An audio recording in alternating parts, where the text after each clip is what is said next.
साथ संगत जी, प्रेम से कहना धन निरंकार जी। स्वागत है आप सभी का आपके ही चैनल पर। आज मैं आप सभी के लिए एक प्रेरणादायक साखी लेकर आई हूँ। उम्मीद करती हूँ आज की ये साखी आपको ज़रूर पसंद आएगी। तो चलिए सुनते हैं आज की साखी। साथ संगत जी, दिनेश अपनी पत्नी नेहा और अपने माता पिता के साथ बहुत खुश था। समय के साथ दिनेश और नेहा के दो बच्चे मेघा और नमन भी हो गए। अब कहा जाता है मूल से ब्याज अधिक प्यारा होता है। बच्चे भी अपने दादा दादी के बहुत प्यारे थे। जब बच्चों की माँ नेहा बच्चों को पढ़ने के लिए कहती तो दादी झट से कह देती, अभी तो स्कूल से आए हैं, इतनी क्या जल्दी है। जब भी नेहा अपने बच्चों से टीवी कम देखने की बात कहती तो तुरंत ही बच्चों के दादा कह देते, बच्चे ही तो हैं, इन्हें टीवी देखने दो।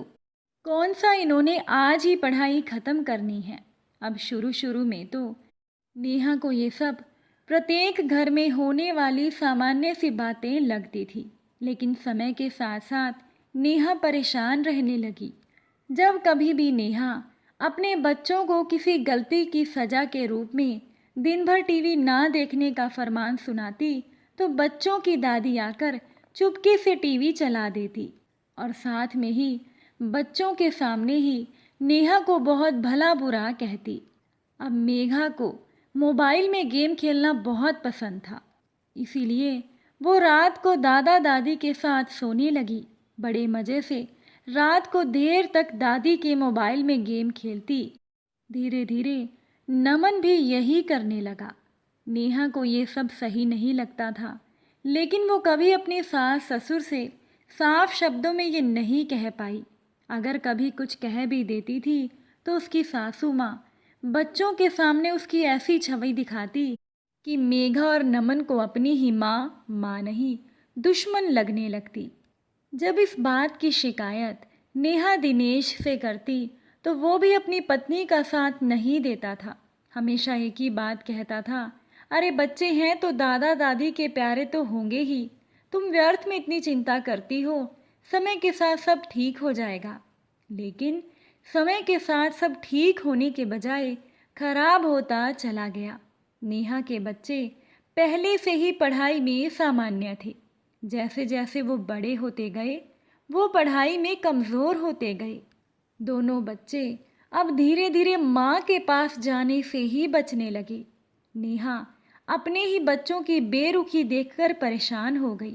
ऊपर से बच्चों की स्कूल से आए दिन शिकायतें आने लगी, लेकिन स्कूल से आई गई शिकायतों के बच्चों के पास इतने सुंदर जवाब होते थे और उनके दादा दादी बीच में आ जाते कि नेहा बेचारी बस बेबस और लाचार नजर आती थी। एक दिन जब पानी सर के ऊपर चला गया तो नेहा ने अपने सास ससुर से बच्चों के मामले में दखल देने के लिए सख्ती से मना कर दिया। बस उस दिन तो उनके घर में ऐसी लड़ाई हुई कि दिनेश और बच्चों के सामने नेहा की छवि पहले से ज़्यादा खराब हो गई। दादा दादी का कहना था कि नेहा अपने बच्चों पर एकाधिकार जमाना चाहती है, जबकि नेहा का कहना था उसके ही बच्चों पर उसका ही अधिकार नहीं है। अब तो नेहा बच्चों की बदसलूकी की और उनके द्वारा परीक्षाओं में कम अंक प्राप्त करते देखने की आदी हो गई थी, लेकिन वो सभी से अब चुप रहने लगी थी। नेहा को समझ में नहीं आ रहा था कि वो क्या करे। जब उसकी सहेलियां अपने बच्चों के बारे में बात करती तो नेहा उदास हो जाती, क्योंकि उसने भी अपने बच्चों के भविष्य के लिए कई सपने बनाए थे। लेकिन बच्चों का भविष्य तो दूर, नेहा का तो खुद के बच्चों के वर्तमान पर भी हक नहीं था। इसी बीच एक दिन नमन नेहा की जानकारी के बिना अपने पिता की स्कूटी अपने दोस्त के घर ले गया। नेहा को पता नहीं था कि 15 वर्ष का नमन कब और किससे स्कूटी चलाना सीख गया। रास्ते में वो एक साइकिल से टकरा गया। साइकिल सवार को गंभीर चोटें आई। नाबालिग बच्चा बिना हेलमेट की स्कूटी चला रहा था। उस पर पुलिस से उसके बात करने का अंदाज ऐसा था कि पुलिस अफसर ने नमन को हवालात में ले जाकर डाल दिया। घर का फ़ोन बजा, जो कि बच्चे की दादी माँ ने उठाया। उनकी तेज आवाज़ सुनकर नेहा कमरे से बाहर आई तो फ़ोन पर नेहा की सास कह रही थी, हाँ हाँ, मैं तो कुछ जानती ही नहीं हूँ। अरे ये सब तो माता पिता ही बच्चों को सिखाएंगे। मैं अभी उसकी माँ को भेजती हूँ। दिन भर नमन की माँ को टीवी और मोबाइल से फुर्सत मिले तभी तो वो अपनी संतान का ध्यान रखेगी। जब नेहा ने ये सुना तो उसके लिए ये हैरान कर देने वाली बात थी। वो दिनेश को लेकर थाने में पहुंची और बड़ी मुश्किल से वो लोग नमन को छुड़ाकर घर लेकर आए। इन सभी में दिनेश की वर्ष भर की बचत भी खत्म हो गई। वो भी बच्चों को खुली छूट देने के लिए नेहा को ही डांट रहा था और नेहा बेचारी खड़ी खड़ी रो रही थी कि तभी नेहा की बेटी मेघा के स्कूल से फ़ोन आया कि मेघा कक्षा में फेल हो गई है। तो मेघा की दादी को एक बार फिर से रंग बदलने में देर नहीं लगी। उन्होंने नेहा के लिए कहा, दिन भर ये मोबाइल पर अपनी सहेलियों से बात करती है तो ये तो होना ही था। दादी ने कहा, मेघा इसीलिए तो मेरे पास ही सोती है। लाख बार मैंने मेघा को मना किया है कि मोबाइल में गेम ना खेलें, लेकिन मेरी सुने तब तो। दादी ने नेहा से कहा, तुमने बच्चों को बड़ों की इज्जत करना तो सिखाया ही नहीं, अब भुगतो। अब नेहा के लिए ये वैसी ही कहानी थी जो कि बचपन में कहावत उसने पढ़ी थी, उल्टा चोर कोतवाल को डांटे। लेकिन अब क्या किया जा सकता था। अब दादा दादी ने बच्चों के मामले में दखल देना बिल्कुल बंद कर दिया था। लेकिन अब नेहा के बच्चे पक्के घड़े हो चुके थे जिन्हें आंच पर रखकर पकाया नहीं जा सकता था। नेहा ने 4-5 वर्ष तक जी तोड़ मेहनत की तो वो अपने बच्चों को उच्च शिक्षा दिलाने में सफल तो हो गई, लेकिन जो सपने उसने अपने बच्चों के लिए देखे थे वो कभी पूरे नहीं हो पाए।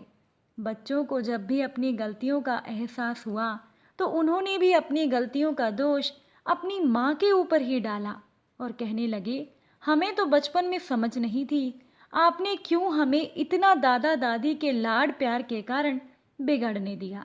अब तो नेहा को अपने सास ससुर से नफरत हो गई थी।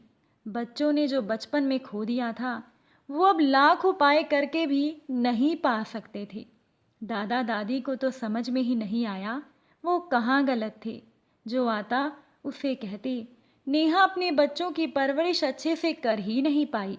अब दादा दादी तो केवल लाड ही लड़ा सकते हैं, उनकी पढ़ाई का ध्यान तो माँ ही रखती। अच्छा भला परिवार अखाड़े का मैदान बन गया। साथ संगत जी, ये घर घर की कहानी का ही एक रूप था जिसने नेहा के मन में बड़ों के लिए नफरत भर दी।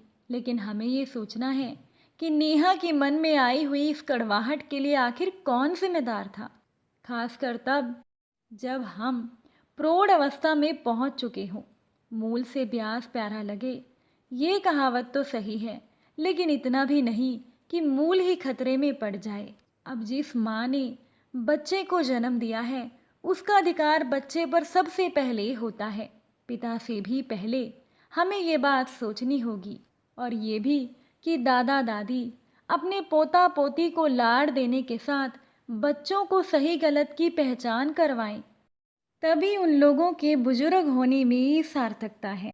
वरना तो धूप में बाल सफ़ेद किए हुए का उनके ऊपर तमगा लगने में समय नहीं लगेगा। साथ संगत जी, आज की ये साखी आपको कैसी लगी कमेंट करके ज़रूर बताइएगा। और ये भी बताइएगा कि नेहा के बच्चों की गलत परवरिश के लिए आखिर कौन जिम्मेदार था। अपने जवाब कमेंट द्वारा ज़रूर भेजिएगा। आप सभी से फिर मुलाकात होगी एक नई साखी के साथ। साथ संगत जी प्यार से कहना, धन निरंकार जी।